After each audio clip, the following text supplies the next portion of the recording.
নিজের আরামের ঘুমকে বিসর্জন দিয়ে প্রতিটা মেরিন ক্যাডেটকে ভোর 4:30টার সময় এভাবে চোখ দ্রুততে ঘুম থেকে উঠতে হয়, যেটা তাদের জন্য কষ্টকর বিষয় হলেও করার কিছুই নেই। একাডেমির রুলস ইজ রুলস।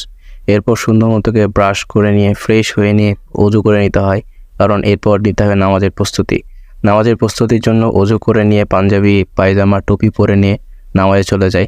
এরপর নামাজ থেকে এসে তাদেরকে বেডিং গুছিয়ে নিতে হয়, কারণ একজন মেরিন ক্যাডেটকে সবসময় পরিষ্কার পরিচ্ছন্ন আর পরিপাটি থাকা লাগে।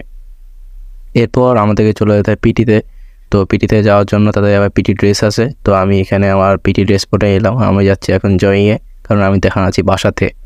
তো আমি আমার 2টা কাজিন সাকিব আর আইমার সাথে বের হয়ে গেলাম জগিং করার জন্য। তো আমরা গেছিলাম হচ্ছে পদ্মার পাড়ে। এই সুন্দর সবুজ নির্মল বাতাস আমাদেরকে মুগ্ধ করেছিল। এরপর বাসায় এসে আমি নিজে চা করে নিলাম, কারণ ওরা বাসায় চলে গেছিলো। তো চা করে নেওয়ার পর চা খেয়ে নিলাম। এই ছিল আজকের ভিডিও।